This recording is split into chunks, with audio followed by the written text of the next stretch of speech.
Bon, on est avec Jérémy Detlo. Salut Jérémy. Merci, salut à tous. Comment ça va? Ça va. Jérémy, pour les gens qui ne te connaissent pas, comment on pourrait te présenter tes... Moi, je suis, on pourrait dire, un comédien, auteur, producteur, humoriste. On va dire ça. C'est les 4 statuts que je fais en ce moment. T'es rentré dans le métier par le stand-up. Ouais, C'est par ça. la scène. J'ai commencé par la scène et de fil en aiguille, je suis arrivé dans la caméra. Et de fil en aiguille, je suis arrivé à l'écriture. Et puis maintenant, je fais un condensé de tout ça. Et maintenant, tu produis carrément des vidéos. Ouais. Parce que, après tout, pourquoi pas. On a commencé à 3 en mode où je faisais avec Montréal et un autre co-auteur et comédien et où je faisais le perchman et tout. Ouais. Et puis on arrive petit à petit avec une équipe de 5, 10 et tout. Et aujourd'hui, ouais, je produis. T'as un point commun, en fait, avec un autre de nos invités à l'époque du Boys Club, c'est que t'as grandi à Stein. C'est qui? Comme Navo. Ah oui, mais c'est à chaque fois on en parle, mais ça c'est trop marrant, les origines ou les villes commencent à créer un lien. C'est-à-dire que je l'aimais déjà bien et quand elle a dit Aston, je fais ouah, tu connais ma vie, tu sais ce que c'est, ce que c'est que marcher dans cette rue-là, dans ce truc. Et ouais, c'est vrai que ouais, je viens de Stein et à l'époque, jamais de ma vie je me suis dit un jour je vais monter sur scène ou je vais jouer devant. Mais ouais. Comment t'as décidé de monter sur scène alors? Moi déjà. J'ai eu la chance de découvrir une passion très petit, qui est le dessin. Ok. Donc moi, je me prédestinais à 1000%. Je voulais devenir dessinateur. Ok. Et en plus, il y a pas longtemps, ouais, ça m'a fait rire. J'ai retrouvé une lettre que j'avais écrite pour TF1 où je voulais travailler pour TFU. Ah ouais. Ouais, j'avais écrit une lettre. Bonjour, j'aimerais travailler. J'ai des idées de dessin animé. L'innocent. Mais ouais, moi je voulais devenir dessinateur, j'étais à fond dedans et à l'époque je savais pas, je disais dessinateur mais en fait ça englobait le graphisme. En gros, je voulais devenir, mais je connaissais pas le terme précis et c'est pendant des vacances d'été où je suis resté pour la première fois tout seul chez moi. Tous mes parents ils étaient en vacances en Guadeloupe et tout. Au début c'était cool, j'avais la maison pour moi tout seul, je faisais les trucs, je marchais tout nu, tous les trucs que tu découvres quand tu vis tout seul. Et j'ai commencé à m'ennuyer. Et à l'époque et tout, je connaissais pas du tout les humoristes. Même le one man show, ça me faisait chier parce que je me disais, un mec qui parle pendant 1 heure tout seul, sans décor, sans truc, ça doit être chiant et tout. Et du coup, je m'ennuyais. Je suis allé dans la chambre de ma sœur, j'ai pris un DVD qu'elle avait parce qu'elle était un peu déjà dedans. C'était les petites annonces des lycéens. Ah ouais. Et j'ai pris le truc. Ils avaient l'air d'avoir des bonnes têtes de cons et tout.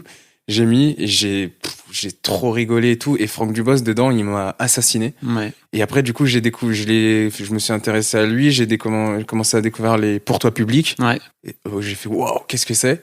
Et après, je me suis dit, attends, mais lui, il me tue de rire. Donc, peut-être que je vais regarder ce qu'il fait sur scène. Spectacle, ouais. Et j'ai regardé son spectacle. Et à la fin du spectacle, vraiment, à la fin du spectacle, je enlève les DVD.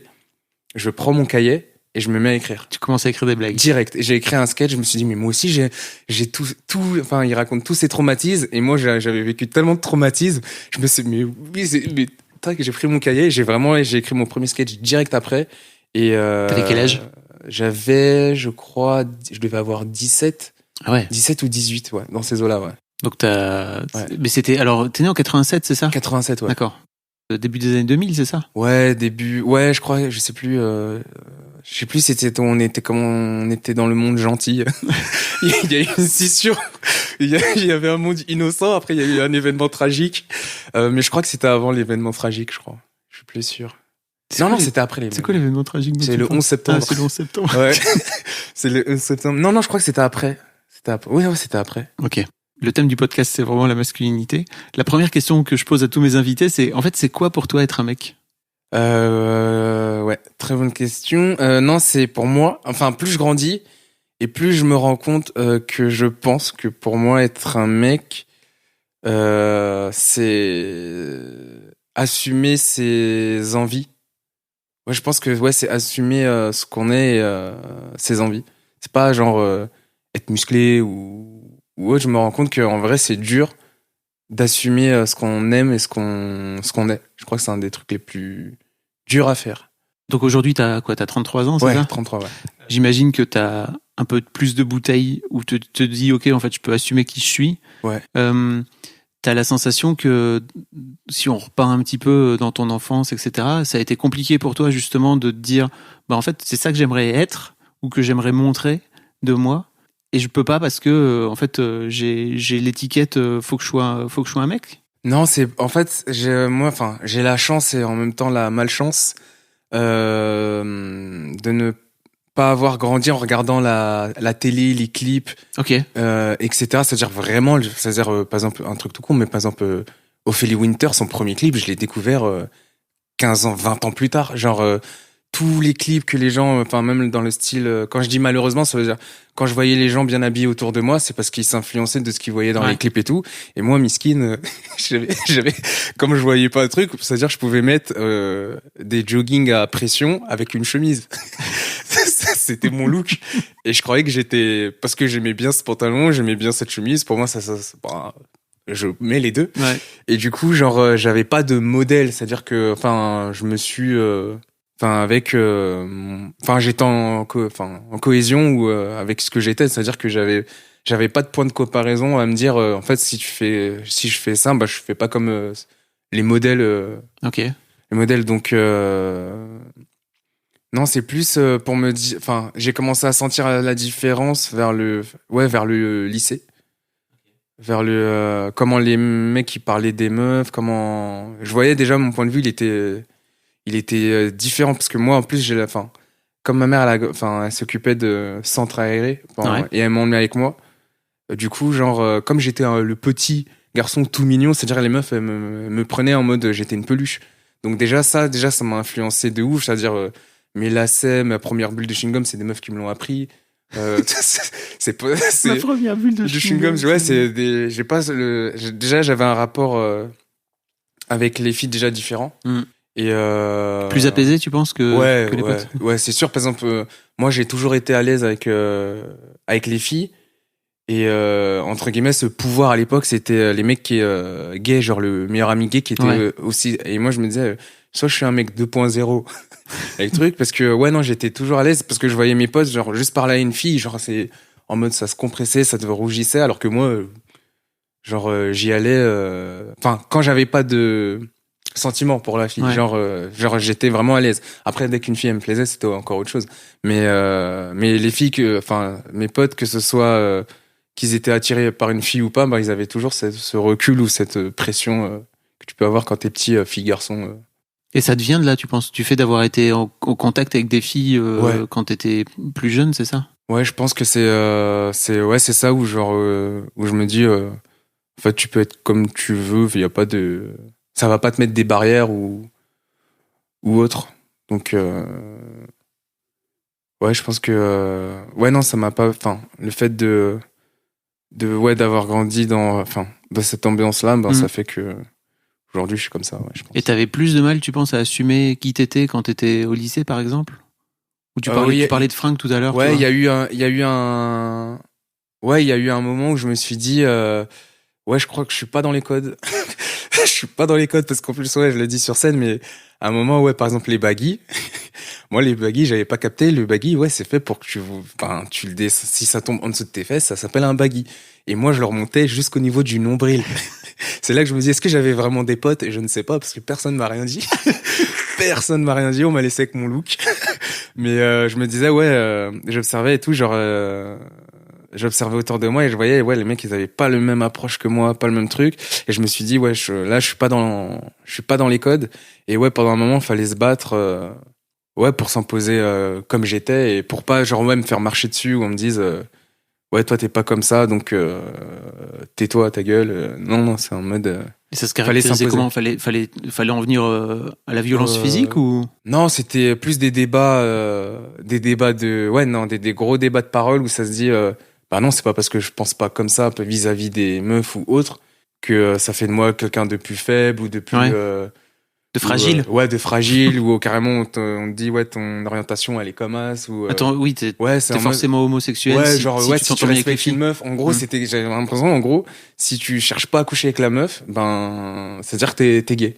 Alors qu'en fait, ça veut juste c'est juste du respect et c'est du respect, c'est tout. Et que t'es pas obligé de absolument vouloir coucher tout de suite avec la meuf que tu rencontres parce qu'elle te plaît et tout. Et même je le dis dans mon spectacle, moi ma première fois je l'ai fait très tardivement. J'en rigole avec ça et tout. Je l'ai fait à 26 ans. Mais c'est pas comme je dis, c'est pas parce que parce que je galérais, parce que je suis moche et tout. Vous avez bien vu comment je suis mignon. T'es beau gosse. Mais ouais, non, je dis ça sur scène et c'est juste par choix et c'est même pas un choix religieux ou autre. C'est juste que il y a un côté pas romantique, mais presque, oui, même carrément. Et qui fait il y a que un petit côté fleur bleue, ouais, quoi. genre un côté où c'est pas ma course, c'est pas la course. Et que j'assume et que ce truc-là, je l'ai quand j'ai décidé, parce qu'au bout d'un moment, quand tu vas dans des soirées, ça parle de ça, genre toi t'es en mode, oula, on va me poser la question, est-ce que je passe sous le radar ou pas et tout. Et même quand des fois je me disais, je voulais assumer ce truc que je l'avais toujours pas fait et tout, on me croyait pas. On me disait, il se fout de notre gueule lui, genre truc. Et ouais, j'ai une anecdote comme ça où j'étais à une soirée et une fille qui vient de me parler, elle me fait ouais. Et je sais pas pourquoi, je lui dis non, je l'ai jamais fait. On en vient à parler de ça. Je lui dis non, je l'ai jamais fait. Et à l'époque, j'avais un sorte de collier qui ressemblait à un chapelet. Sauf qu'au bout au lieu d'avoir une croix, j'avais une dent de rat. Ça n'a rien à voir. Et là, pour blaguer, je lui fais mais pourquoi tu l'as pas fait? Et je sais pas, pour blaguer, j'ai fait parce que je suis prêtre. Elle m'a cru. C'est-à-dire que j'ai passé la soirée et à un moment, je suis tellement allé loin dans la mythomanie. Elle a commencé à vraiment se confier et du coup, à me raconter ses trucs et moi, je lui donnais des conseils vis-à-vis de mes conseils de moi, de mec sage. Et du coup, ouais, j'ai passé la soirée, une meuf, elle croyait que j'étais un prêtre. Waouh! Il y a tellement de choses à dire dans ce que tu viens de me balancer là depuis 5 minutes. Non, mais alors, le premier truc que je voulais te demander, c'est comment tu faisais pour assumer le fait que tu respectais les filles vis-à-vis de tes potes? Parce que je pense qu'à l'adolescence, c'est un truc qui est difficile, tu vois, où t'as tendance à vouloir rester à vouloir te foutre dans le moule, quoi, tu vois, et vouloir suivre. Après, c'est pour ça, je pense que parce que je suis un mec très réservé, et le dessin, en fait, ça veut dire que moi, au lieu d'aller jouer en bas au foot, etc., je pouvais rester 6 heures à reproduire un dessin, un manga que j'aimais bien, une image que j'aimais bien. Donc, le côté je suis le groupe, je l'ai jamais eu. C'est pour ça que je pense aussi que je fume pas. Ouais. Et après, je pense aussi, ma mère, elle est très caractérielle et tout. Et le côté où on m'impose des trucs, moi, c'est très dur de m'imposer des choses. Genre, je suis une tête de mule. Donc, suivre le moule ou suivre le truc, ça a jamais été dans mon caractère. Et ouais, le côté, je pense aussi le dessin fait que j'ai rencontré, mes meilleurs potes, que je connais jusqu'à aujourd'hui, Alexandre et Alexis, s'ils m'écoutent. Mais du coup, on était un peu pareil. Du coup, j'avais la chance d'avoir un groupe où on était tous un peu pareils. Est-ce que vous étiez un peu les nerds au fond de la classe, c'est ça, qui était un peu dans leur non, on était plus quand je parle avec par exemple les rappeurs Big Flo et Oli, où ils disent normal. Et je me dis à l'époque, on n'avait pas ces mecs, ces rappeurs qui représentent les mecs normaux, genre on est ni des bouffons, ni des wesh, on est des mecs, on se fait pas marcher dessus, mais on n'est pas aussi des mecs qui vont embêter les autres, on est des mecs entre guillemets normal, et on était plus ce groupe-là, on avait notre groupe, on avait des copies, certains plus, nous on galérait. Mais ouais, non, on parlait avec des meufs, on était plutôt appréciés et tout, mais on était notre petit groupe, mais ouais, on était en mode normal. Mais c'est vrai que par rapport aux gens populaires, on n'était pas les plus populaires. C'est pas nous, on va venir dire ouais, on fait une fête. non, mais ça va, on n'était pas non plus considérés comme des cassos, mais on était dans notre petit groupe, dans notre coin, tranquille. À peu près au milieu, quoi. Ouais, c'est ça. Ouais, vraiment, 12. La moyenne. Sur 20. 12. Et hop, petite pause auto-promo dans cette interview. Je vous invite à me rejoindre sur ma chaîne Twitch 3 fois par semaine, le lundi, le mercredi et le vendredi à 20h, où je discute d'une reco culturelle avec un ou une invitée. J'en profite aussi pour vous dire que j'ai ouvert un Discord pour discuter avec mes auditrices et auditeurs des derniers épisodes publiés. Vous trouverez tous les liens dans les notes de cet épisode. J'ai hâte de vous y retrouver, mais d'ici là, retour à l'interview. Ok, je comprends mieux. Par rapport au fait que tu disais que t'as attendu très longtemps avant de faire ta première fois et tout, que c'était un truc qui était compliqué pour toi à assumer publiquement quand t'étais... Je pense que c'est plus dur à assumer à 15, 16, 17 ans quand tout le monde se... Ouais, en fait, il y avait un film qui nous faisait trop rire avec mes potes, c'était 40 ans toujours puceau. Ouais. Et plus on grandissait, plus on s'approchait de la jauge. Et on se disait, ouais, il y avait une sorte de petite pression, on se disait, c'est normal ou c'est pas normal? C'est normal, c'est pas normal? Parce qu'il y a eu cette période où tu voulais, mais t'étais maladroit, j'étais trop maladroit.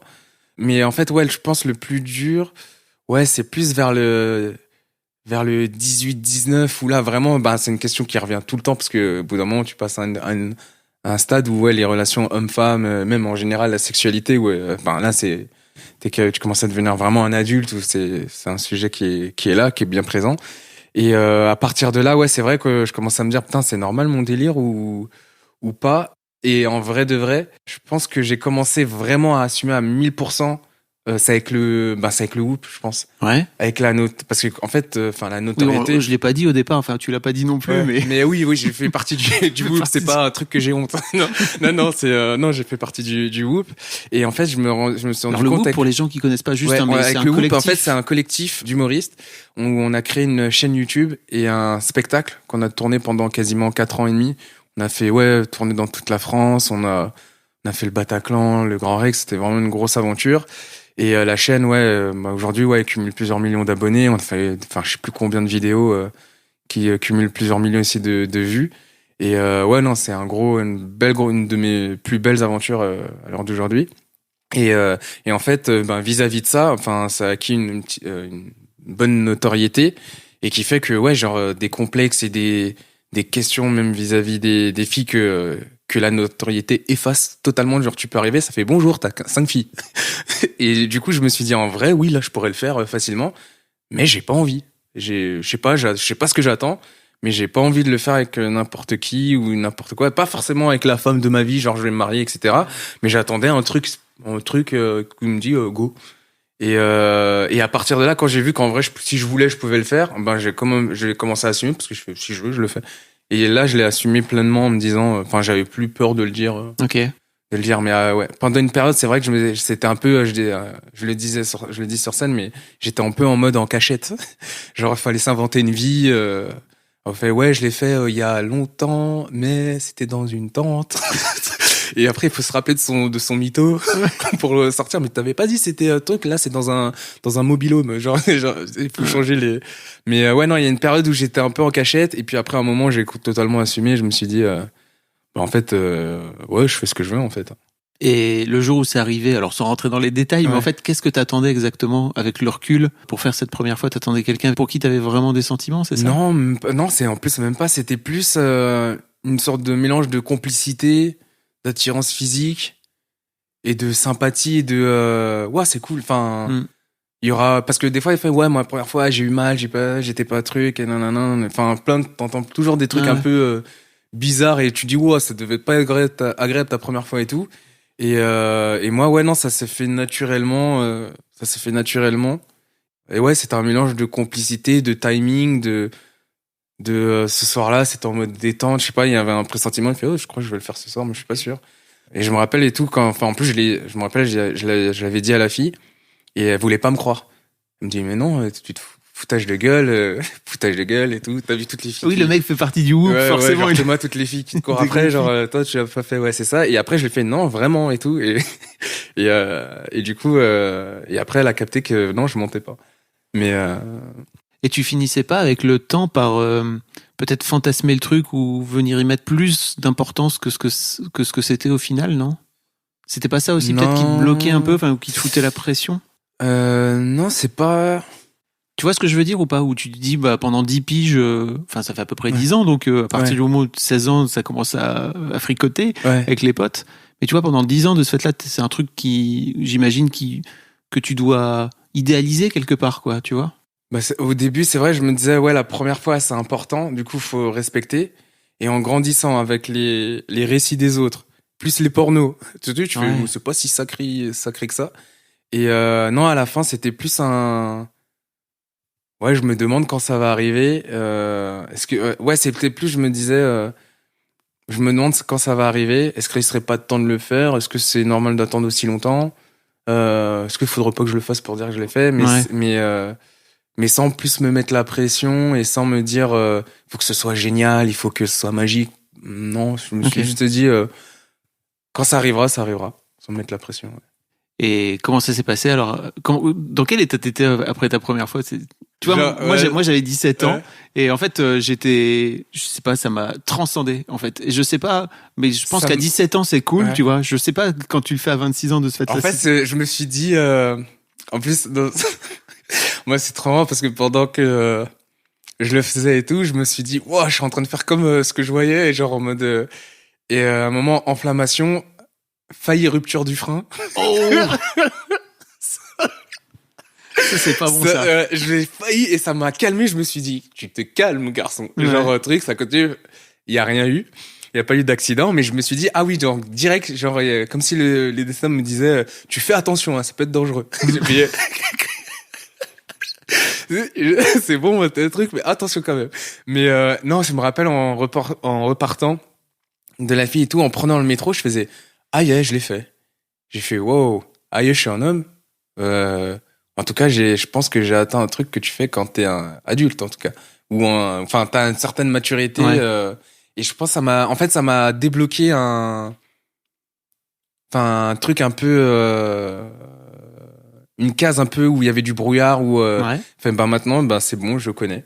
Genre, et j'étais en mode, je pense que ouais, ça m'a, pas j'ai bombé le torse, mais ça m'a fait, aïe, genre, j'ai fait, je connais, ouais, je pense que ça m'a un peu validé, une partie de moi. Je dis pas que c'est ça qui a fait que j'ai dit ça y est, je suis un homme, mais je pense que ça a contribué Ouais, bien sûr.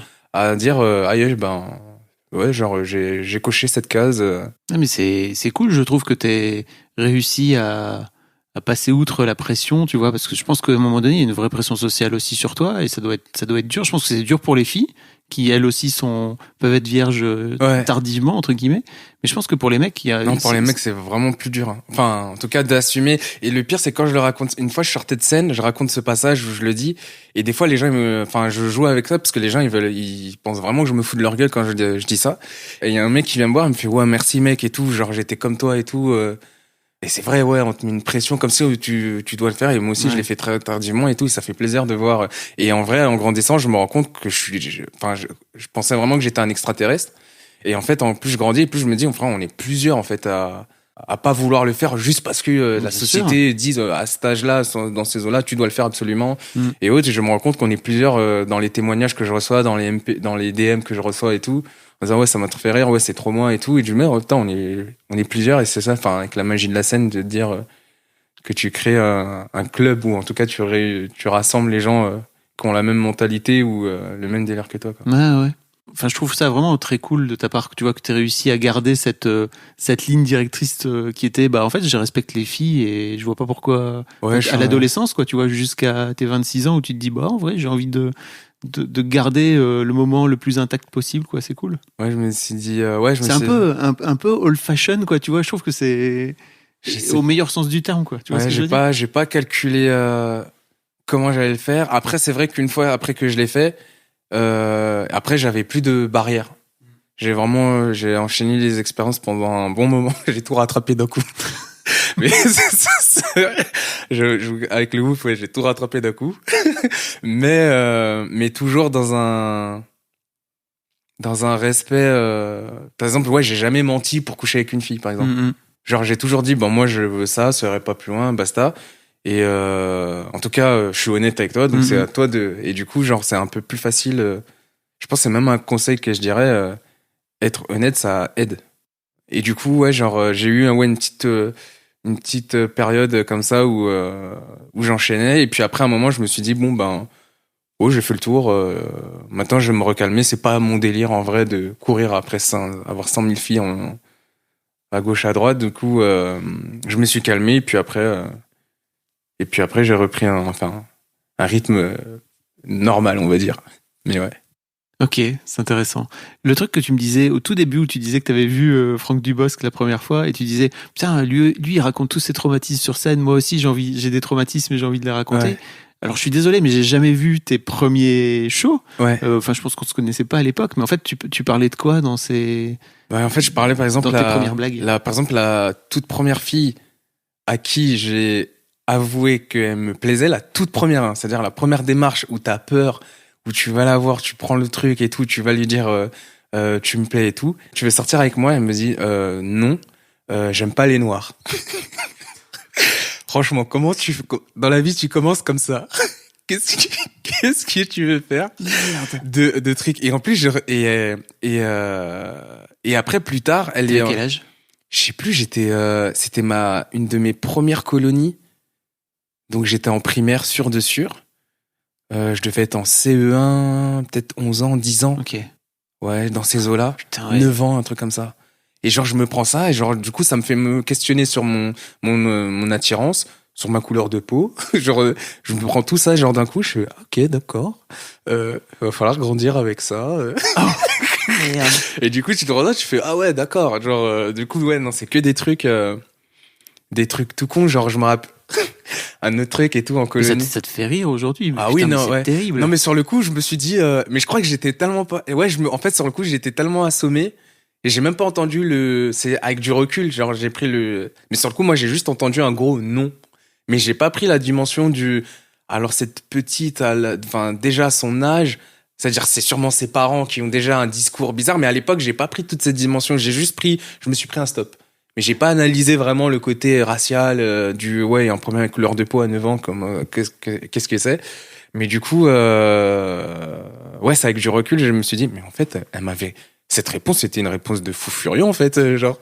Et du coup, j'avais du recul, je fais, en vrai, et après, aujourd'hui, non, en vrai, ça me fait rire, parce que, comme je l'ai dit, à l'époque, en plus, je me rappelle, j'avais fait la démarche, j'avais mis un pull blanc, un col roulé, blanc, une petite salopette, un parfum, c'était comment il s'appelle le shampoing?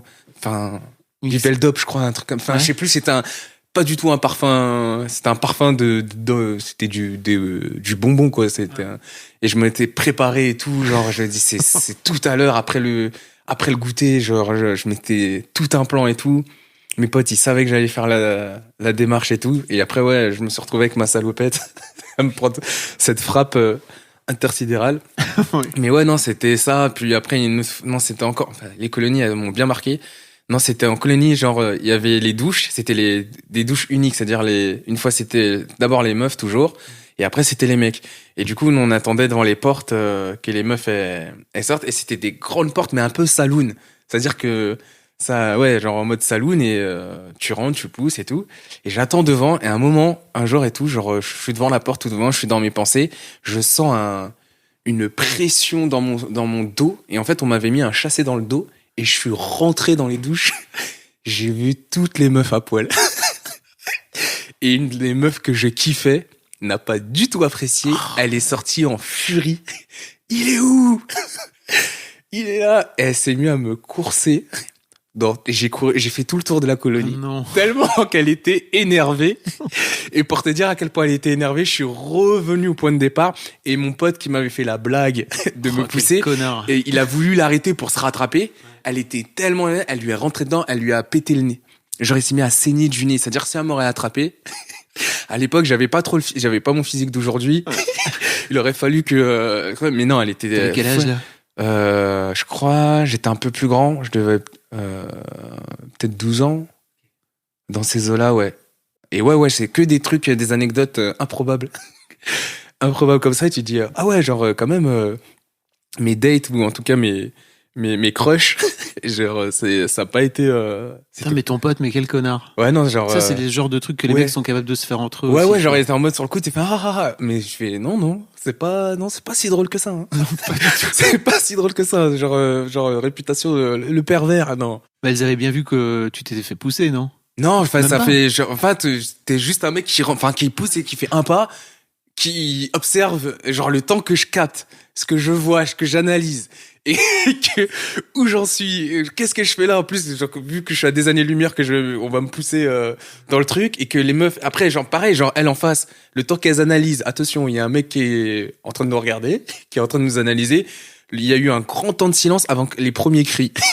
Ah là là. Les cris, et après, genre, et après, je ressors, et ouais, genre, ce laps de temps, ouais, genre, t'as eu le temps de dire, ouais, il y a un mec qui est rentré nous voir sous les douches. Chaud. Ouais, mais avec du recul, en vrai, ça me fait rire. Oui, mais c'est marrant ouais. aujourd'hui. Mais sur le coup, non, tu dis, ah non, la furie là qui est en train de me courir après, et, non, c'est dangereux. Mais avec du recul, c'est marrant. La vache. Ok, bah oui. Après, tu m'étonnes que tu. Ouais, dises, j'ai des trucs à raconter sur scène. Mais non. Mais après, ouais, non, après, non, quand même, j'ai eu aussi des trucs où ça s'est passé plus ou moins. Ouais, bien, mais c'était des flirts sans plus. Parce que à l'époque, j'étais vraiment dans un autre délire enfin, le délire de dire, regardez, j'ai une meuf, c'était pas du tout mon délire. Donc, j'étais, quand j'avais des copines de l'époque, genre, miskin, genre, j'en avais tellement rien à foutre ouais, des fois même, elle fait, attends, mais je sors avec lui, mais il s'en fout de ma vie. Genre, Ah oui, donc tu sortais quand même avec des filles, mais oui, en fait, genre, c'était plus après au collège. Ouais, ça arrive. Au collège, il y a eu un premier déclic. Mais après, comme c'était, ouais, c'était histoire de dire, ah, j'ai une copine. Et après, genre, dès que j'avais la copine, j'étais, ben, je m'en fous. Ok. Mais c'était ça pendant très longtemps. Mais tu te sentais obligé d'avoir des copines parce qu'il y avait un peu une pression qu'il fallait que t'aies des copines. Non, c'était plus, ben non, c'était, enfin, physiquement, je me disais, ouais, trop belle. Ouais. Mais après, dans le caractère, ben c'est en grandissant, tu commences à dire, ben en fait, ce type de fille avec cette personnalité, ça me plaît pas, etc. Et en fait, ben je me posais avec les filles, elles me faisaient pas forcément rire ou, enfin, il y avait pas de point commun ou genre j'étais à fond dans les jeux vidéo, dans le dessin, dans les mangas, des années-lumière. Et en plus, à l'époque, t'as pas forcément cet aspect de ah, la personne avec qui je suis, elle s'intéresse à ça, donc je vais peut-être m'intéresser à ça. Peut être, enfin, t'es dans ton truc, chacun est dans sa bulle. Et moi, du coup, à l'époque, ouais, je sortais, enfin, elle me plaisait, mais après, une fois sur place, je faisais, oh, il se passe rien. C'est pas ouf. Du coup, j'attendais qu'elle me dise au revoir. Et après, je faisais yes. Ah oui, t'étais tranquille. Ouais, non, j'étais comme ça, ouais. Comment t'as vécu en étant dans le milieu du stand-up? Et notamment, tu vois, tout l'humour sexiste, etc. Si c'était un truc, toi, qui, à mon avis, te plaisait pas, en plus, d'après ce que je peux comprendre. Ouais, non, c'est, enfin, les trucs, les blagues, enfin, les trucs où ça manque de respect aux femmes, c'est un truc où, moi, ça me fait, enfin, non, c'est des trucs où je peux m'interposer ou me dire, ouais, non, non, pas devant moi. Mais on va t'as pas vraiment le choix, tu vois, quand tu te retrouves dans j'imagine t'as dû faire des scènes ouvertes ou des trucs comme ça. Genre en fait c'est déjà il faut ça, enfin dans le stand-up en tout cas. Enfin moi je suis arrivé en étant avec des mecs des failles et tout etc. Et je me suis rendu compte que tous les humoristes, peu importe qui ils sont, des plus grands ou plus petits, c'est tous des mecs qui ont vécu des traumatismes.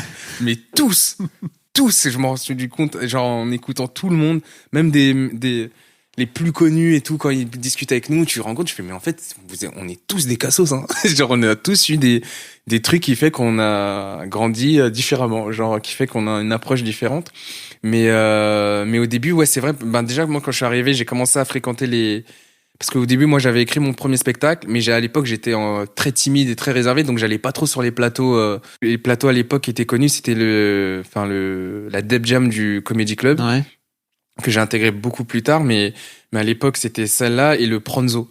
Ouais. C'était où commençait Kian, Bérangère, toute la bande, ouais. Krief et tout. Et mais à l'époque j'étais beaucoup trop timide. T'étais dans cette bande-là parce que moi je les connaissais. Non, moi je connaissais, mais j'observais de loin. Ah ok. C'est-à-dire j'étais trop timide et j'ai connu parce que j'ai commencé à sympathiser avec Bérangère, qui était devenue une bête de pote.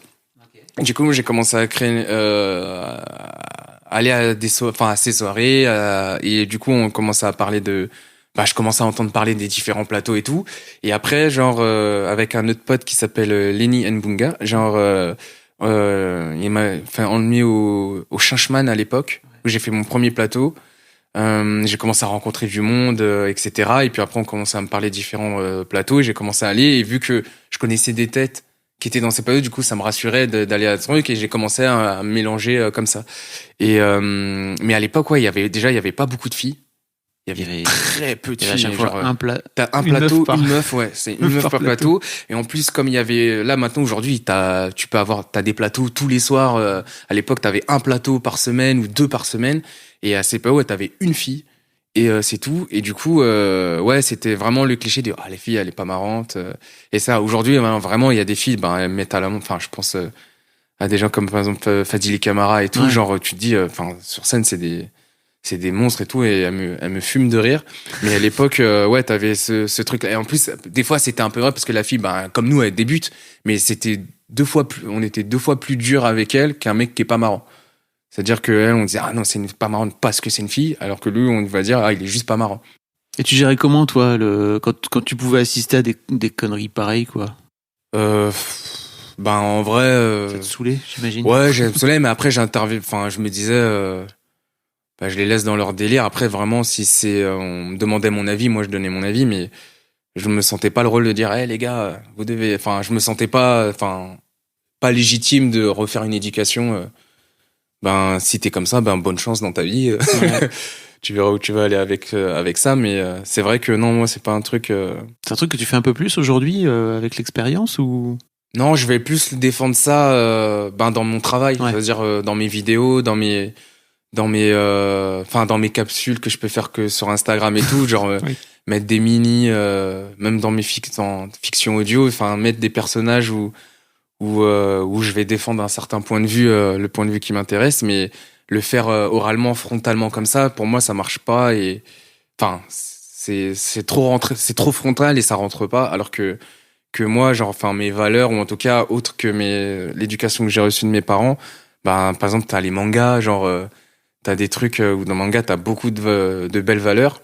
C'est quoi les mangas qui t'ont particulièrement marqué? À moi, par exemple, DBZ est un classique, mais le délire de jamais abandonner par rapport à l'adversité, genre peu importe le niveau de l'adversaire, de jamais abandonner, ça m'a appris déjà de pas avoir peur physiquement de personne. Genre c'est un truc de fou, mais tu te dis des fois comme je suis une nature un peu douce et tout, mais pendant un moment je me battais souvent, justement parce que j'étais trop une apparence trop fragile, donc on va dire lui on va lui mettre la misère. Ah, tu te retrouvais à... genre ça c'était surtout au collège, lycée, gros fighter. Mais tu initiais pas les fights. Non, c'était de la défense. C'est-à-dire que moi, j'ai la chance, entre guillemets, que ma mère et mon père, ils m'ont dit, je t'interdis de te battre. Peu importe à quel point une personne peut t'énerver ou autre, mais si on vient t'emmerder, t'as le droit de te défendre. Ne laisse jamais personne te marcher sur les pieds. Et cette phrase, elle m'a sauvé parce que comme à l'époque, j'avais un petit physique tout gentil, tout mignonnet, en plus, en mode particulier et tout, je me disais, tiens, lui, il a une tête de bouffon, genre, en tout cas, il a une aura on peut le martyriser, alors que pas du tout. Du coup, genre, j'ai une période où je me suis battu souvent. Et à bout d'un moment, ma réputation, entre guillemets, de fighter, fait que après on m'a laissé tranquille. Okay. Mais, fallait quand même à un moment donné cogner, quoi. Ah oui, à un moment, il y a eu, au bout d'un moment, il a fallu s'imposer, de se dire, non, tu me marches pas dessus et je me laisse pas faire. Mais comment tu fais, toi, qui a été élevé dans une culture non violente, justement, pour finir par te dire, ok, en fait, il faut que je me batte, il faut que j'apprenne à prendre des coups, etc. Enfin, c'est un truc, c'est pas forcément naturel, non? Ouais, non, après, des fois, au fond de moi, je me dis, il y a un hooligan qui sommeille en moi. Mais ouais, non, c'est parce qu'après, je pense que le côté, parce que d'observation, je sais que ma mère et tout, elle a un gros caractère où, par exemple, on fait les courses, il y a un mec qui va vouloir lui manquer de respect et tout. J'ai déjà vu se mettre en colère contre des mecs, des bonhommes et tout, de jamais se laisser faire et tout. Donc déjà, ça je pense, c'est un truc que j'ai repris derrière. Et après ouais, genre je pense que en vrai de vrai, je pense que les mangas et tout, le délire de pas se laisser faire, faut se défendre avec les trucs, les films et les séries que j'ai vues et les héros que j'admirais et tout, du coup tu te laisses pas faire, du coup par défaut tu te dis là c'est en train de m'arriver comme ce que je regarde, soit je m'écrase et ça fait comme dans les films et du coup le gars il finit pas bien. Ou alors tu te défends et il faut se défendre et naturellement, en tout cas avec mon caractère, mon truc et tout, je me suis toujours défendu par défaut. Je pourrais pas vraiment l'expliquer du pourquoi, du comment, mais je pense que tout ce que j'ai dit précédemment, ça contribue un peu. Et après la génétique, je pense genre les connexions dans mon cerveau font que ouais, non, je me suis jamais laissé faire comme ça, quoi. Ok. Après, on va parler de tes vidéos, mais tu sais, il y a un autre truc, en fait, avec lesquels les mecs ont du mal, c'est l'amitié entre mecs, tu vois. Ouais. Et tu racontes que t'as plein de potes, toi, et notamment, j'avais interviewé Hakim Djemili dans Histoire de succès, qui m'avait parlé naturellement de toi et qui m'avait dit, Jérém, c'est vraiment... genre mon ref, quoi. Ouais. Et on a la sensation qu'il y a un truc entre vous qui est assez particulier, en fait. Ouais, non, franchement, Hakim, pour ceux qui savent pas, genre, pendant la tournée, pendant la période du groupe, on était... Juste pour remettre, mais Hakim Djemili fait partie du groupe. Ouais, du groupe aussi. Ça, vous êtes rencontrés là-bas. On fait partie des 7 membres. Et, on a vraiment passé, quand je dis, H24, 7 jours sur 7 pendant quasiment 4 ans, Ouais, 4 ans vraiment, parce que ça a duré 4 ans et demi, mais vraiment pendant 4 ans, et c'est pas une expression. C'est-à-dire, on travaillait le lundi jusqu'au dimanche. On était soit en écriture, soit en répétition, soit en tournage, soit en répétition de la scène, ou soit on jouait, on était en tournée. Donc on était tout le temps, quasiment 7 jours sur 7, ensemble. Et même quand on arrêtait de travailler, après le soir, on sortait ensemble. On allait en boîte ensemble, on sortait, on allait au Paname ensemble. Du coup, on était vraiment H24 dessus. Et Hakim, pendant la tournée, on a fait toute la tournée. On était ensemble dans la même chambre pendant 4 ans. C'est-à-dire que une fois, on a eu des chambres individuelles et toutes les autres fois, je me rappelle, on n'avait pas kiffé. Et les autres fois, on pouvait avoir des chambres individuelles. On disait non, on reste tous les deux. Donc vraiment, non, c'est vraiment un frère de cœur. Ouais, non, je le considère, c'est un peu ma meuf. Mais c'est vraiment un lien très très fort. Genre, en plus, quand je l'ai rencontré, lui, je me suis jamais dit, lui, ça va devenir un frère de cœur, parce que je me disais déjà, il est chiant, il dit tout le temps frère. Il me saoulait, il me disait frère. Genre, c'était une expression que j'utilisais pas du tout à l'époque. Il me disait tout le temps frère. Je fais, on se connaît même pas, tu m'appelles frère. Passe bien, tranquille et tout. Et après, ouais, ça arrivait. Et dès que j'ai capté que c'était un cassos, il avec les mêmes trucs que moi. Genre, il y a des délires qui fait que je comprends exactement ces délires. Et je me suis dit, non, lui, c'est vraiment mon gars sûr. Et c'est vrai que, du coup, avec mes meilleurs potes d'enfants, j'avais déjà ce lien-là très fort. Et j'ai retrouvé ça avec lui. Mais alors, vous racontez tout, c'est ça? Ouais, quasiment. Enfin, franchement, il connaît quasiment tous mes trucs il connaît quasiment tout, peut-être pas tout par cœur, mes petits dossiers de plus petits et tout, mais quasiment ce que je ressens, ce que je peux, dans quel mood je suis dans ce moment et tout, genre, il connaît mes plans, je connais ses plans, je connais ce qu'il se pense de un tel ou ses plans futurs et tout, et ouais, genre, ouais, non, franchement, c'est une vraie belle amitié, quoi. Et vous vous parlez vrai? Parce que tu sais, il y a un vrai truc dans... Ouais, genre, même si c'est chiant, il va le dire, genre, par exemple, des trucs où il me fait, lui, il peut me dire, là, tu casses les couilles, comment t'es con. Genre, et pareil, là, je peux lui dire, frérot, là, en ce moment, la tête elle gonfle, hein. La tête elle gonfle, attention. Oui, parce que lui, il a eu un parcours où il est au ciné, il s'est retrouvé nommé et du coup, en mode attention, et encore même pas, genre cette période-là, je trouve, il a très très bien, il la gère très très bien. Non, c'est avant. De toute façon, il y a toujours un moment, on a tous eu une grosse tête, attraper la grosse tête. C'est un passage normal et naturel. C'est quasiment humain. Après, c'est à ce moment-là, il faut être bien entouré. Moi, je l'ai attrapé d'une certaine manière dans le taf où je croyais que c'est bon, j'ai plus besoin de travailler. Et la vie, elle te rappelle que si, t'as besoin de travailler, sinon tu perds. Et du coup, on l'a tous eu. Mais par exemple, dans cette période-là où ça va pas bien aller, il va être là pour me dire, là, tu pars en couille, frère. Taf, reviens aux réunions d'écriture, travaille, frère, et c'est pas fini. Et pareil, genre lui, ça je fais attention, humainement parlant, frère. Genre tranquille, parle bien aux gens, sois plus patient, genre etc. Et on va s'écouter, même si ça fout le seum, on va s'écouter.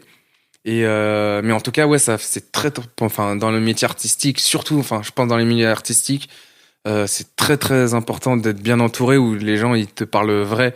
Genre, par exemple, tu montres une vidéo, on va dire génial et tout, alors que la personne ne pense pas du tout autre ou un passage et que il te faut un mec qui dit franchement ça me fait rire. Ça veut pas dire qu'il a la vérité, un truc, mais dire franchement je trouve que c'est bien rythmé. Là je le sens pas. Du coup ça te permet d'avoir ton propre regard et plus un regard extérieur où ça te permet de faire une sorte de moyenne, de dire.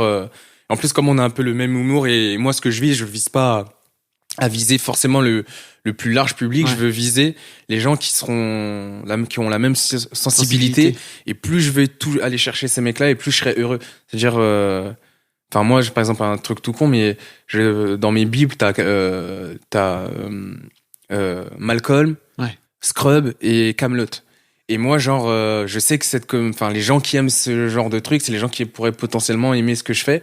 Et moi, ce que m'a apporté ces séries-là dans ma vie perso, dans mon ça m'a vraiment apporté du bonheur. Et Et moi, je me dis, c'est ce que je cherche à faire. C'est-à-dire, je vais aller chercher ces mecs-là qui pourraient être sensibles et dire, tiens, je t'offre un divertissement qui va soulager ta semaine. Parce que c'est un truc tout con, mais un bon épisode de Malcolm, après une journée pas cool, qui te tape hors du rire, ça fait du bien de ouf. Et moi, c'est mon objectif et mon but. Et ouais, pour atteindre ce truc-là, ben, moi, je sais, par exemple, Hakim, quand je fais mes vidéos, je sais que si ça le fait rire, ben, j'ai déjà gagné des points parce que je sais qu'il va y avoir une autre partie des gens qui potentiellement pourraient aimer aussi. Donc c'est des curseurs ou en tout cas des indices de est-ce que j'ai bien visé là où je voulais viser, ouais. Je te vois bien JD dans Scrubs quand même. Ouais. C'est vraiment en tout cas le perso il me parle de ouf parce que c'est vraiment les trucs des flashbacks et tu pars dans des délires, c'est des trucs que je fais naturellement. Donc quand je suis tombé dessus, je me suis dit wow. Ce personnage, enfin, en tout cas, cet univers me parle de ouf. Parlons un peu de ton travail parce que moi, je voulais t'avoir dans ce podcast aussi parce que j'ai la sensation que comme tu dis, en fait, t'assumes aujourd'hui quitter, tu vois. J'ai un peu l'impression que tu t'es un peu émancipé des codes de, ok, voilà, en tant que mec sur YouTube ou sur les réseaux sociaux, voilà comment il faut que je me présente. Tu prends ces trucs-là et tu les tords complètement. Ouais, c'est en fait, déjà, avec moi, la création de ma chaîne, déjà, elle est venue d'une certaine frustration. Parce que, ouais, le Whoop, c'était vraiment une très, très belle aventure et tout, vraiment extraordinaire. Mais quand tu dois faire valider tes idées par 6 autres mecs qui, des fois, ont pas forcément la vision que toi, t'es persuadé que c'est l'angle qu'il faut prendre, c'est trop trop bien, et que t'as 6 autres mecs qui sont pas dans ta tête, qui ont pas la vision et qui te disent non, et du coup ton dossier tu dois le mettre dans un tiroir parce qu'il faut, pour faire le projet, il faut qu'on soit 7 à valider. Des fois c'est frustrant et tout, et ouais, il y a eu un projet que j'ai présenté, et à l'époque ils l'ont torché, ils ont lu en 30 secondes, après 2 semaines de travail jour et nuit, en 30 secondes ils l'ont pas validé, j'ai été tellement dégoûté, je l'ai mis dans mon tiroir.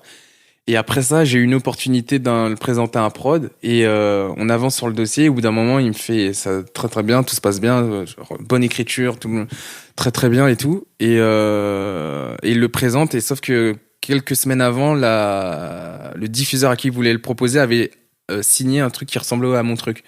Donc je me suis dit putain, si j'avais pas baissé les bras, si je m'étais pas laissé dégoûter par ça et que j'avais démarché moi-même, j'aurais pu arriver et signer avant en fait. Et je me suis dit putain, je veux plus revivre ça. Ouais, je veux plus revivre ça. Et du coup, je me suis dit vas-y, je vais créer ma chaîne. J'ai envie de créer. Et plus j'avançais, plus j'avais une envie parce que moi, je connaissais vraiment rien à la prod, je découvrais le devant la caméra, mais le derrière, comment t'organises un tournage, c'est quoi une feuille de service, c'est quoi la post-prod, etc. J'apprenais tout ça et j'étais très intéressé et j'étais vraiment attiré par et moi, avec le Whoop, c'était plus du sketch, etc. Et toutes les parties un peu fictionnées que tu retrouverais dans les notices et tout, ça venait toujours un peu près de moi parce que j'étais le gars qui cassait les couilles. J'ai dit, moi, je veux une parodie, un truc à ça. Et au bout d'un moment, on me laissait m'amuser et c'est un truc que j'aime, enfin, que eux aussi ils aimaient parce que sinon on l'aurait pas fait.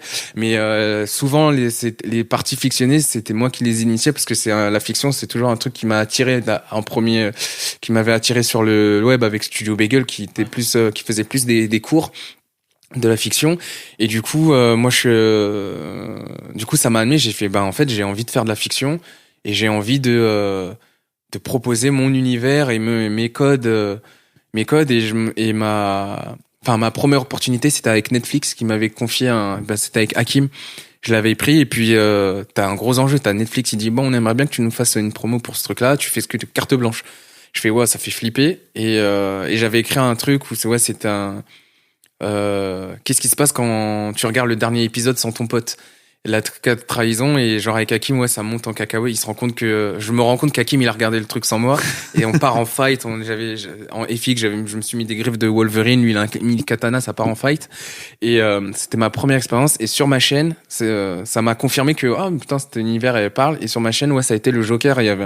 C'était un personnage que il est tellement éloigné de moi et c'est tellement ouf à travailler que je trouve ça fascinant. Et du coup, ouais, je me suis lancé avec mon premier court-métrage avec Audrey Pirlot et plein d'autres dedans. Et j'ai adoré produire ce truc-là tout seul. Je me suis dit déjà, je suis capable de le faire tout seul. et de proposer ce personnage ou cet univers, parce qu'en plus l'angle du cours, c'est qu'est-ce qui se passerait si le Joker réussissait à tuer Batman. Du coup, tu te rends compte que le gars, en fait, il est en dépression, il a plus rien à faire. Son objectif de vie, c'est clairement le Batman, et là, il a plus ce truc-là. Et du coup, c'est cet angle-là. Et vis-à-vis de ça, ça a démarré comme ça. Et puis après, je suis revenu au deuxième cours, c'était les Frères Maléfiques. Ouais, il faut qu'on en parle de celui-là. Et c'est l'histoire de deux frères qui dansent le voguing. C'est une danse qui reprend des poses de mannequinat à l'époque, qui est née d'un mouvement, qui vient du mouvement gay. Dans les clubs gays et tout. En fait, et du coup, et à l'époque, le mouvement, c'était de reprendre le magazine Vogue et de reprendre les postures. Et c'est devenu une danse et ça a explosé. Ça a explosé avec Madonna, et les invités à travailler avec elle. Et en fait, quand je suis tombé sur ces images-là des mecs qui dansaient, et je trouvais ça trop fou. Genre, déjà, je trouvais ça athlétique de ouf parce qu'ils tapent des trucs. Je fais, mais, parce que des fois, t'as des posiers, la jambe, elle part en avant, le corps, il tombe en arrière et t'arrives au sol. Je me suis fait, mais quelle confiance il faut avoir en soi pour se lancer dans cette chute et se dire, ça va bien se passer. Et genre, les moves, ils étaient ouf et même le style de musique est particulier et tout. Et franchement, j'ai été séduit par ce mouvement et tout. Et je me suis dit, mais alors, par exemple, là, si je veux faire danser comme ça, on se foutrait de ma gueule, ou on me dirait ouais c'est sûr que t'es gay ou je sais pas quoi, et alors que pas forcément, c'est en mode tu peux danser et être gay, tu peux danser et ne pas être gay, genre c'est pas une obligation de autre et tout, genre oui, après il faut savoir aussi, il y a toute une esthétique, oui, ça porte du maquillage, il y a des vêtements, ça porte des vêtements des perruques, des vêtements dits genrés pour les femmes. Et tu dis, par exemple, là, si vraiment je me mettais dans l'ambiance, c'est sûr qu'on se fout de ma gueule, genre, il faudrait que je danse en cachette. Et je me suis dit, putain, genre, ce serait marrant de créer une histoire autour de ça, genre de deux frères qui danseraient en cachette, qui partiraient participer à des concours en cachette. Et t'as toute une histoire autour de. On va pas spoiler parce qu'en plus t'as des ruptures qui sont vachement marrantes. Genre il y a les parents, mais mais allez, je vous invite à aller voir. Je le mettrai dans les notes, comme ça les gens pourront aller regarder. Mais en fait, c'est vrai que de ce fait-là, je trouve que tu danses et t'es avec une perruque rose et t'es maquillé de ouf et tout avec ton pote. C'est vraiment magnifique. Et en plus, lui, c'est trop marrant parce que c'est avec John Daddy, l'autre comédien. Et lui, on avait sympathisé sur le tournage, sur son tournage à l'époque, où je rencontrais aussi, je sympathisais par la première fois avec Freddy Gladieux. Et en fait, il faisait une parodie de La La Land. Et en fait, sur le tournage, on me disait souvent, vous vous ressemblez, vous avez un air de faux frère. Et genre, on se mettait chacun de dos et on se retournait d'un coup, on se disait, on se lançait un regard de complicité, genre on est dangereux, genre les frères maléfiques. Et du coup, j'ai gardé ce truc-là qu'on a trouvé sur le tournage, les frères maléfiques. Et j'avais tellement kiffé avec lui, j'ai dit, un jour, je vais écrire un truc et je te dirai. Et dès que je lui ai parlé de ça, il a trop rigolé et il m'a dit, vas-y, je suis chaud de ouf. Et on s'est lancé dans cette. Il y a notamment une scène de baston. Là, j'ai la sensation que tu t'es fait kiffer, là. Ah oui, je me fais plaisir, ça c'est... Elle est génialement faite, c'est rare d'avoir... C'est Anthony Faux, le chorégraphe. Ouais. C'est un de mes chorégraphes préférés en France. Et lui, c'est le disciple de Manu Lanzi. En gros, pour moi, il y a 5 gros chorégraphes en France. Et Manu Lanzi, c'est un des mecs qui travaille beaucoup. Enfin, il travaille franchement sur plein de projets. Il a une grande confiance, il a acquis une grande confiance de la part des prods. Par exemple, dans la série dans laquelle je jouais, Working Girl et tout, c'est lui aussi qui faisait toutes les petites cascades et tout. Et je vous invite à découvrir son travail. Et Manu Lanzi, à l'époque, Anthony Faux qui a fait les chorégraphes sur ce court métrage. Quand je l'ai rencontré, c'est lui qui a fait mon tout premier fight, qui m'a initié dans mon tout premier projet à l'époque qui s'appelait Hyperman et Protector. C'est un truc qu'on avait lancé en crowdfunding et on avait tourné un petit teaser à l'époque pour ambiancer les gens pour qu'ils se motivent à nous aider à financer le projet. Et à l'époque, il me disait, il était tout petit, genre, il me disait, je suis Manu Lanzi, je travaille, il m'aide et tout, nanana. Et aujourd'hui, maintenant, Manu, sur certains projets, il peut pas, il confie ça, donc lui aussi, il a augmenté, mais genre, il bosse il fait de la pré-install sur des séries sur Marvel, il a tourné, il a fait un fight avec le mec l'acteur qui joue le Thor, Je me rappelle plus je me rappelle plus de son nom. Ah merde. Mais en tout cas, il s'est fighté avec lui, genre, enfin, il a vraiment un beau parcours en plus d'être comédien, mais en tant que chorégraphe et tout, c'est lui et c'est lui qui a. Je lui ai dit ouais, je veux un bagarre un peu mi transporteur, mi un peu brouillon, mais je veux pas du Jackie Chan, mais je veux du transporteur. Et il m'a calé ça et genre et ouais, moi j'adore les scènes de fight, les trucs d'action et ouais, ça contraste un peu en se disant, enfin.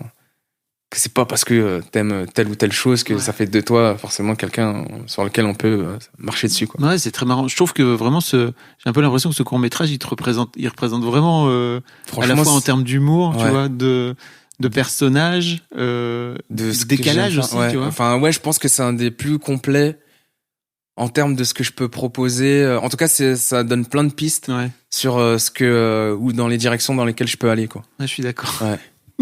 T'as aussi tourné Gus, ouais, mais qui est une web-série de ce fait. C'est une web-série, ben pareil, c'est dans les. Par exemple, ce personnage-là, j'avais une ambiance un peu poétique. En fait, je sais pas, j'étais dans un mood Forrest Gump, Steve Urkel. En fait, il y avait ça pendant un moment. Par exemple, Mr Bean. Pour moi, ces personnages Steve Urkel et Mr Bean, pour moi, ces mecs-là, c'est clairement les mecs qui ont créé ces personnages, c'est clairement des génies de fous furieux.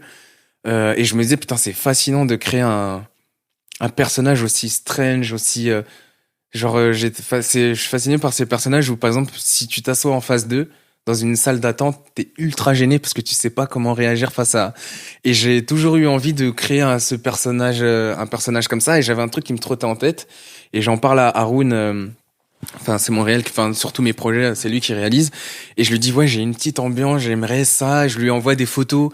Je trouve une photo d'une mini maquette d'un banc, dans de l'herbe. Enfin, je sais pas si tu vois, je sais plus comment ça s'appelle, le nom de la technique de photographie où tu photographies, enfin, la prise de vue réelle et ça ressemble à des maquettes.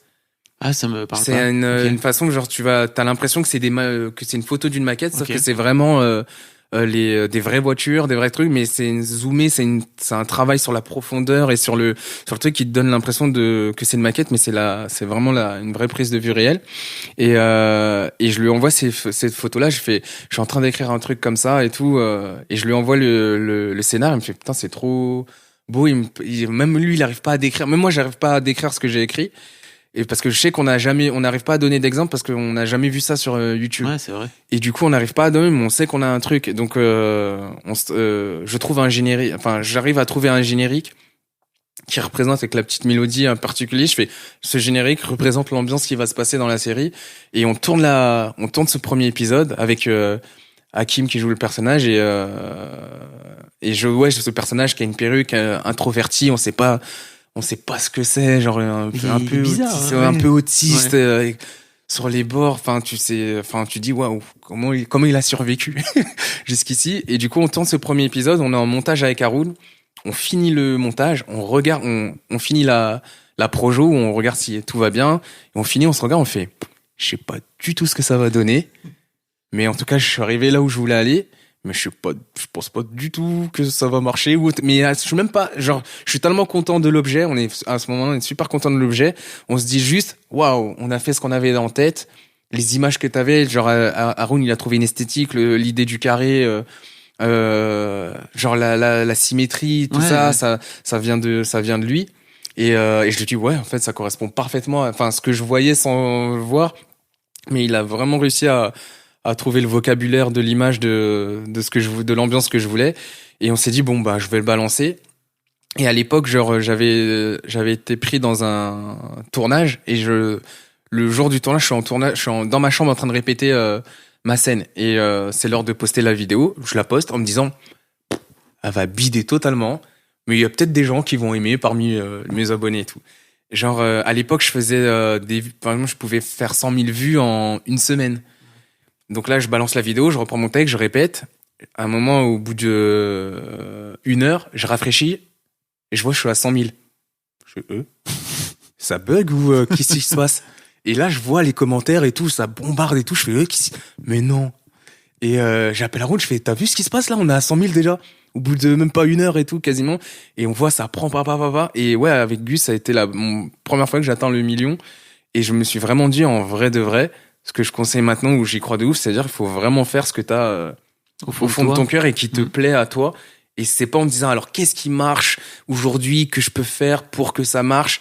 Et en fait, le seul truc qui a tout explosé vraiment, sans que je me prenne à aucun moment, je me suis dit, faut que je fasse ça parce que, ben, c'est Gus, où ça a été totalement un truc que je fais pour moi-même et basta. Et c'est le truc un des trucs qui a le plus parlé, qui m'a ouvert plein de portes derrière et qui a même donné une légitimité à ma chaîne vraiment, ou qui l'a fait connaître, qui fait qu'on m'en parle aujourd'hui, enfin, on me parle plus de Gus que la Carpe, alors que la Carpe, c'est vraiment un truc imbriqué dans le whoop et qui était très très fort, et aujourd'hui on m'appelle plus Gus que la Carpe. Wow. Donc c'est un truc où je me suis dit, ah, lui il a fait son job. Mais c'est cool. Ouais, non, je suis très content de ça, et en plus de ça, c'est vraiment, enfin, je trouve ça trop cool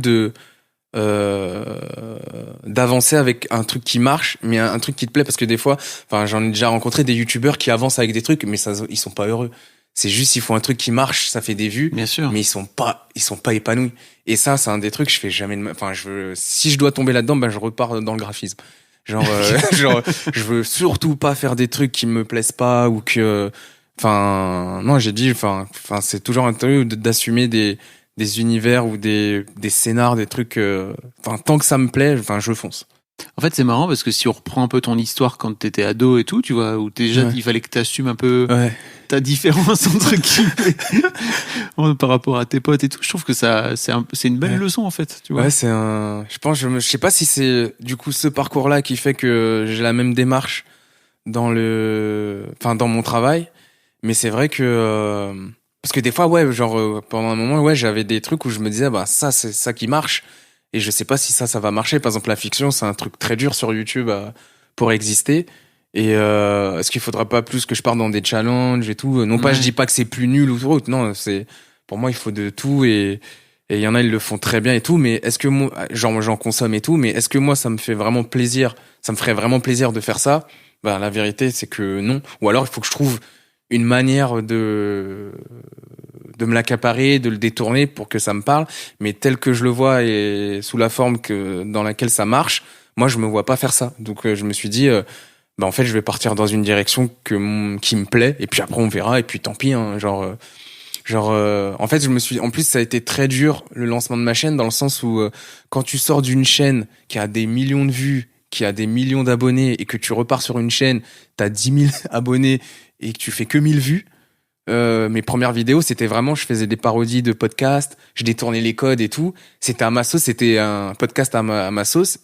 Et mais je faisais pas beaucoup de vues, mais je me suis dit, je me rappelle, bon, je donnerai pas son nom, mais il me disait, ouais, t'as pas honte, enfin, tu fais des millions de vues, et là, genre, tu fais que 1000 vues, que les prods ou les marques, elles vont dire, c'est un peu la honte. Et moi, je me rappelle, à l'époque, j'avais souri parce que dans ma tête, je savais très bien où j'allais. Je fais, t'inquiète pas. Genre, au moment où il m'a dit ça, parce que c'est vrai que c'était un truc que je me questionnais, mais le fait qu'on me le dise ça avec un peu un air méprisant, je me suis dit, bah, t'inquiète pas, parce que je l'ai déjà connu, ce discours-là. Je me rappelle quand on m'a dit, quoi, tu t'associes avec des mecs qui viennent du web? C'est dégueulasse, ça, ils font du web, ils ont rien à faire sur scène. Mais j'ai fait, ouais, mais sauf que moi, genre, humainement, je les aime bien. Il y a un très bon délire. À l'époque, j'étais dans la troupe du Jamel. Et j'avais un pressentiment qui me disait oui, il y avait un peu du oui, genre entre en mode c'est comme à scène. l'époque le cinéma vs la télé, et là c'était un peu ce truc là. Aujourd'hui, c'est qui a inventé un modèle économique parce qu'avant nous, le délire de transformer des vidéos en scène, en concret, en déplacement, ça existait pas. Et c'est le Whoop et Norman, on a pour démontrer qu'en fait tu pouvais transformer le numérique en vrais gens. Et du coup, genre t'as commencé à voir aujourd'hui, t'as tout le monde qui fait ce modèle, faire des vidéos pour amener des gens à acheter un billet, quoi. Mais à l'époque, les gens se foutaient de notre gueule, genre ils se moquaient de nous. Et aujourd'hui, moi quand on m'a redit ça par rapport à ma chaîne, j'ai fait, c'est pas grave, je sais que moi je crois au travail, je vais travailler. Aujourd'hui, je suis bien avec ma chaîne, je travaille, enfin je monte ma société de production, du coup je suis content. Hein. Mais c'est vrai qu'au début il faut avaler son ego, parce que tu te dis je repars de zéro, et il faut repasser par le peu de vues et les potentiels mots-clés, quoi. T'as inventé un rappeur en slip aussi. Non, ça, c'est... Mais c'est pareil, tu vois, tu prends des codes qui sont pour moi des codes ultra masculins, quoi, tu vois, Ouais. parce que le rap, vraiment, t'as inventé un rappeur violent. C'est Couteau Voyou. Mais ça, il est né quasiment presque dans la même période que Gus. Ouais. Et en fait, c'était à l'époque où c'était dans une période où j'étais en train d'analyser ce qui se passait au niveau du rap. Il y avait un truc où il y a un phénomène, je fais putain, le rap est en train de, c'est plus le rap est en train de se transformer. Il y a un truc, il y a une émergence d'un style de rap qui me faisait rire, genre. Et en fait, ouais, Couteau Voyou, ça vient d'une déclinaison, une parodie de Kalash Criminel. En fait, Couteau Voyou, il est né parce qu'on m'avait envoyé un coffret pour une avant-première. Et par rapport à ce film, il y avait une scène où il y a des mecs cagoulés. Et dans le coffret, dans le truc qu'on m'a envoyé, il y avait une cagoule. Et quand je reçois le colis, à ce moment-là, je suis torse nu chez moi. Je suis torse nu chez moi. Et j'ouvre la boîte, je fais, oh, il y a ça, et je prends la cagoule et je la mets. Et je fais, oh, c'est trop marrant, je fais Kalash Criminel, et je suis là torse nu, je fais, putain, genre, je vais essayer de parodier, et je me dis, putain, comment je pourrais parodier Kalash Criminel? Il faudrait que je vois le curseur et je descends tout. Je fais, qu'est-ce qui fait plus pitié à part une Kalash? Un couteau, criminel. Qu'est-ce qui a la même signification mais qui fait pas du tout peur? Voyou, ça fait pas peur, voyou. C'est donc j'ai gardé c'est devenu Couteau Voyou, et j'ai fait un freestyle que j'ai posté sur mon Insta pour rigoler, et je vois les gens, ils se sont enflammés sur ce truc-là, éclatés. Et je me dis, fais un son, on se fait un son. Et tu vois, ça me trotte dans la tête. Après, genre, j'avais des prods qui traînaient dans mon ordi de Geronimo. Il a bossé sur l'album Top Album, enfin sur l'album de Yvick. Ouais. Et il a même bossé sur ses 2 albums. Et je lui demande, je fais, est-ce que je peux utiliser cette prod et tout? Je fais une prod et tout sur ce truc-là. Et j'écris vraiment dessus, et je m'enflamme vraiment sur le truc. Après, je fais, vas-y, je vais l'enregistrer. Du coup, je vais chez Youssoupha, qui fait partie aussi du Whoop et tout. Genre, il a son studio chez lui. J'enregistre, il me met à me placer et tout. Et je fais, putain, et genre, je fais, ouais, j'ai fait un son, il me voit un truc, genre, je m'enflamme, je fais, vas-y, je vais faire le clip. Donc, la blague qui s'arrête jamais, qui va jusqu'au bout. Et je finis par faire le clip. Et la blague, genre, et ouais, je balance le son et je vois les gens sont à fond dedans. Et là, aujourd'hui, Couteau Voyou à 100 000 streams. C'est n'importe quoi. Et l'ultime blague, c'est que j'ai joué au Zénith devant 5000 personnes en slip avec Couteau Voyou, où il y a Matt Pokora qui me donne des conseils sur comment régler les gears, où il y avait plein d'artistes et tout. Je me suis retrouvé avec Haroun et on a filmé les images. Genre, je vais le sortir en mode genre exclu, mais je vais sortir un documentaire sur Couteau Voyou. En mode Couteau Voyou, on a les images et tout sur scène. Et quand je disais aux gens, je vais jouer au Zénith sur scène, les gens ne me croyaient pas. Et je me rappelle, genre, il y a une anecdote, je vais sur scène avec mon couteau et je savais pas si j'avais le droit de rallumer un couteau. Donc je l'ai caché dans mon slip. Genre, parce que j'ai pas de poche. Donc je cache le truc, j'avais juste une paire de faire le faux mouvement et tac, je me coupe la fesse. Donc j'ai la lame contre mes fesses et mon slip. Et je monte sur scène et là je fais, ouais, j'arrive. Et les gens ne savent pas qui je suis parce que j'ai une cagoule. Ils savent pas si je suis premier degré ou si je suis une vanne, parce qu'en plus, comme je suis à fond dedans, je suis sérieux de ouf. Du coup, dans le public, il y avait les gens qui savaient, qui me connaissaient Couteau Voyou, qui disaient, mais non, il a vraiment fait. Les gens qui me connaissaient pas, qui validaient. Les mères de famille qui disaient, mais non, je ne veux pas que mon enfant assiste à ça. Et du coup, je commence le premier son et je fais mon premier son et tout. Et à un moment, je sors le Couteau Voyou, je fais mon truc et tout. Et on m'a expliqué quand je sors de scène, il y a le vigile qui vient me voir, il me fait, on a eu une alerte en disant, il y a un mec qui a sorti un couteau sur scène. Mais c'est trop marrant. Mais ça, ouais, le Couteau Voyou a fait la blague, et c'est parti d'une petite blague. Et c'est parti jusqu'au Zénith, sur un délire qui ne s'est pas arrêté. Pourquoi tu décides de créer un rappeur en slip? C'est comme à l'opposé de tous les codes du rap, quoi. Ouais, en fait, il y avait un côté ultra genre, wow, ouais. Et un côté très représenté par Caris, en mode genre un côté gros bonhomme, violent et viril, genre, quoi, ouais, viril et tout. Et ça me faisait rire de me dire prendre ce code-là et de dire de dénaturer ce truc-là et de réduire ça à une cagoule, un slip, des baskets.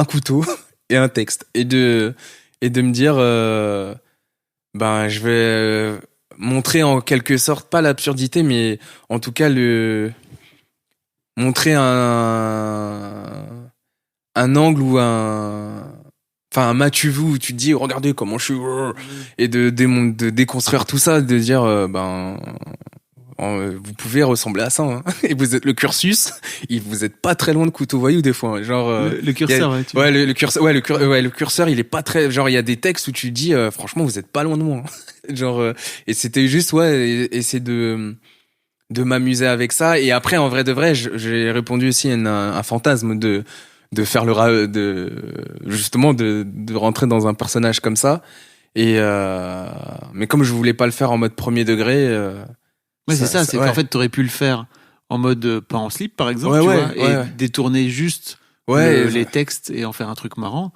T'as et- décidé d'aller jusqu'au bout ah et de te non, mettre ouais, en slip, quoi. le curseur, je l'ai augmenté à fond. et basta. Mais, ouais, genre, en fait, ouais, je pense que en fait, c'est la dégaine c'est la cagoule associée au slip, c'est ça qui m'a buté, qui m'a donné envie d'aller jusqu'au bout Ah, c'est cool. du truc, ouais. La dernière question que je pose à tous mes invités, c'est est-ce que tu as autour de toi un modèle positif de masculinité autour de toi, dans la pop culture, des amis, de la famille, je sais pas. En fait, déjà, enfin, le côté droiture, ça vient de, enfin, mon père.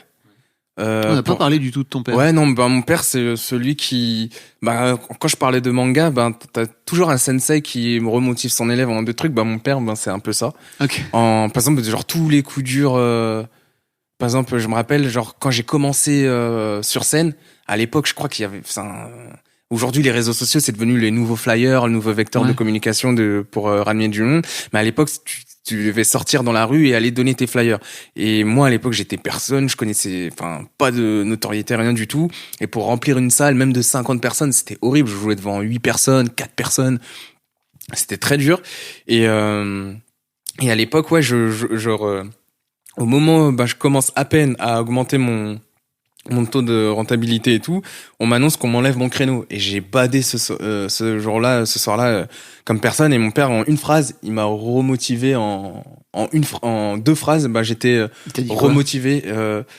En gros, il m'a juste dit, en gros, regarde ton parcours, comment t'es arrivé là, pourquoi tu pourrais pas continuer, genre, parce que c'est vrai, genre, là où j'étais, d'avoir un créneau et tout, genre, quand j'ai commencé, je me suis jamais dit un jour j'allais jouer sur scène vraiment un spectacle d'une heure que j'aurais écrit moi-même.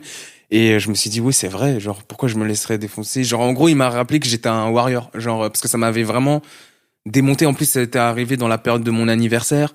Du coup, genre, je me suis dit, oh, je commence avec un truc dégueulasse, le truc. Et donc, j'étais vraiment abattu, et il m'a juste rappelé que, ouais, genre, je suis un warrior, et du coup, le soir même, j'étais déjà reboosté. Et c'est à partir de là même que après, je suis allé, le mec du Pranzo, il m'a fait une proposition pour m'occuper de moi, que j'ai, Jean-Michel Joyeux du, Jamel Comedy Club qui m'a fait une proposition. Et c'est à partir de là, tout s'est débloqué en plus.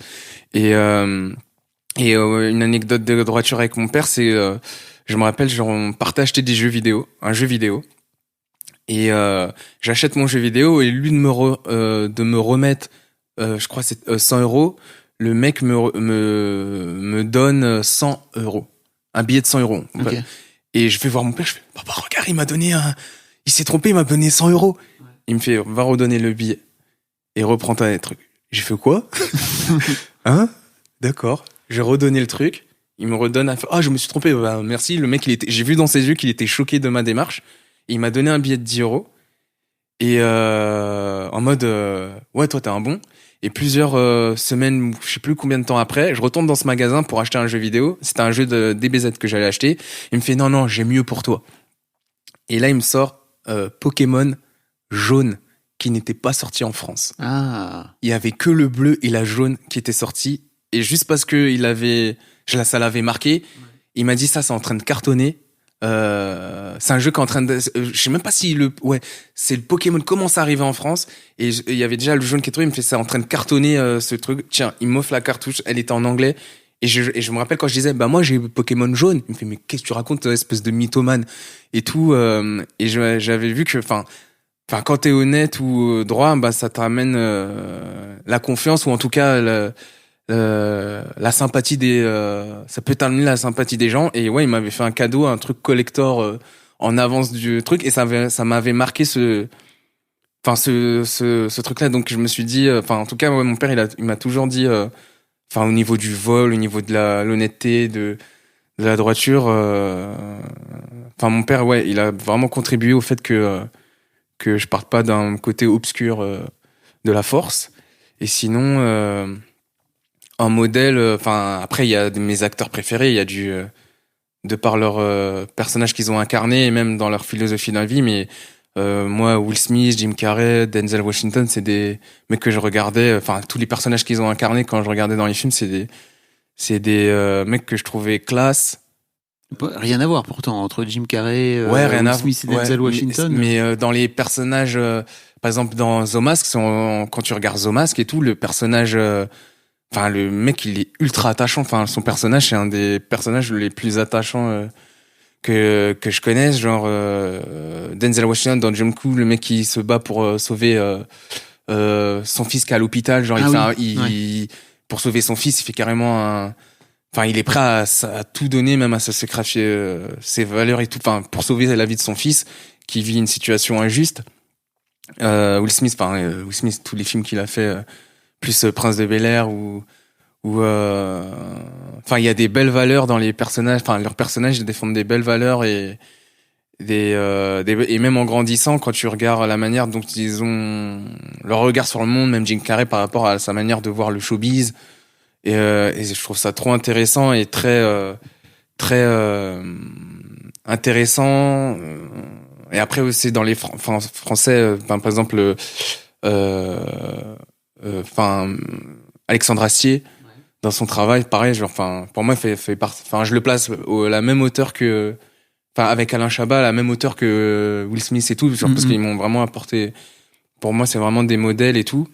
Et ouais, pareil, c'est leur rapport, leur vision dans le travail, dans le fait qu'il y a, enfin, il y a une sorte de noblesse qui fait que moi je trouve ça classe. C'est-à-dire que même, genre, dans les dessins animés que j'aimais bien, genre, par exemple, dans les Chevaliers du Zodiaque, Senseiya avec son rapport par rapport à la des Athéna, genre, il y a un côté très chevalier, très, très noble. Donc, je pense que ça m'a toujours inspiré et ouais, il y a une notion de respect qui revient à chaque fois, un mélange de respect, de loyauté, et tout ça, ouais, qui se mélange, qui fait que je pense inconsciemment, ça m'a imprimé, enfin, ça s'est imprimé dans mon cerveau, je pense. Ok. Il y a un truc dont je t'ai pas reparlé, c'est de cette petite fille qui t'a dit à 9-10 ans qu'elle aimait pas les Noirs. Ouais. Comment t'as fait, toi, pour grandir avec ce truc-là Tu disais que tu n'en avais pas forcément pris conscience sur le moment. Ouais, non, c'est vraiment plus tard quand je me suis dit, alors qu'est-ce que je pourrais raconter sur scène? Et du coup, je fais, oui, il y a ça, et plus, tu pars ce que tu te rappelles qui est le plus proche, et après tu remontes dans le temps, tu vas de plus en plus loin, tu remontes plus loin dans le passé, et je jusqu'à cet événement-là, je me dis, wow, en fait, ça, c'était chaud, ça, c'est grave. Enfin, c'est de la matière, ça. Et du coup, mais avec du recul, c'est vrai que sur le coup, non, ça m'a pas plus marqué, parce que, ouais, non, en fait, parce qu'après, genre, je pense aussi le fait que c'est un mec où je fais je suis amoureux, donc il y avait ce petit truc là où je passais ah oui, c'était un peu un cœur d'artichaut, genre ouais, c'était ça, et jusqu'à ce que je me prenne un stop, genre par exemple si je disais je disais elle, je suis amoureux, je regardais plus ailleurs, il y a un côté loyauté que t'es pas du tout obligé d'avoir parce que la personne ne t'a rien promis. Donc le côté fidèle, t'es fidèle à une personne qui s'en fout de ta vie, genre c'est un peu bizarre, mais ouais, non, je pense que ce truc-là, je pense que ça m'a marqué. Mais après, j'ai eu des anecdotes assez. Ah oui, il y a un événement que je me rappelle que très très important qui fait que je me suis assumé pendant très longtemps, et ça, je l'oublie à chaque fois. Mais je viens de me souvenir qui est très important, c'est que on était en 5e, je crois, on faisait une sortie avec le collège à Londres. C'est la première fois que j'allais à Londres avec la classe. Et il y avait une fille qui était à l'époque beaucoup plus âgée, je crois elle devait avoir 14 ans. 14 ans, et je me rappelle, elle est trop trop belle et tout, genre magnifique. Et complètement amoureux et tout. Et je me rappelle, elle m'aimait vraiment bien, genre j'étais son chouchou de tout le truc. À chaque fois, elle venait me voir, elle me faisait des bisous sur la joue, en mode j'étais chouchouté et tout. Et je me rappelle la dernière soirée avant que on reparte et tout, je lui avais acheté un souvenir. On était parti en ville et je lui avais acheté un souvenir, une petite peluche, un porte-clés, et je vais lui donner en cadeau. Elle avait été trop touchée et elle m'avait fait un bisou sur la joue. Elle me fait, toi, continue comme ça va pas payer, mais un jour tu vas voir toutes les filles, elles vont te tomber dans les bras. Et ça m'a marqué. Je me suis dit, parce que je me disais aussi, c'est un peu dur. Ok. Mais je me suis dit, attends, si une fille comme ça elle me dit ça, ouais, peut-être si je continue comme ça, un jour peut-être que j'aurais des filles aussi bien que cette fille, parce qu'elle était vraiment gentille, elle était belle, etc. Et je me rappelle, ça va me marquer. Je me suis dit, donc en vrai, être gentil, faut pas forcément être un bad boy pour séduire. Après, faut pas non plus mettre toutes les meufs sur un piédestal parce que ça aide pas, mais je pense que ça m'a en tout cas conforté dans l'idée que t'es pas obligé d'être un vieux gars pour attirer ou pour toucher attirer les filles et tout. Et effectivement aujourd'hui je me comporte pas comme je me suis jamais comporté comme un gros connard, comme je disais, ouais, j'ai toujours été honnête dans mes démarches et tout, et j'ai pas menti ou fait des trucs trop mystique pour avoir ce que je voulais. Et mais ouais, c'est le fait que cette fille elle dit ouais, continue comme ça, t'es trop mignon, genre un jour tu verras toutes les filles de trucs. Je pense que ça m'avait marqué. Je me suis dit ouais, cool, genre ouais. Merci beaucoup, Jérémy. Merci à toi, c'était Est-ce qu'il y a une question que je t'ai pas posée, que t'aurais aimé que je te pose? Tu préfères le popcorn sucré ou salé? Ah putain, et alors? Salé. Ah ouais? Non, mais même si je suis très sucré. Merci beaucoup. Merci à toi.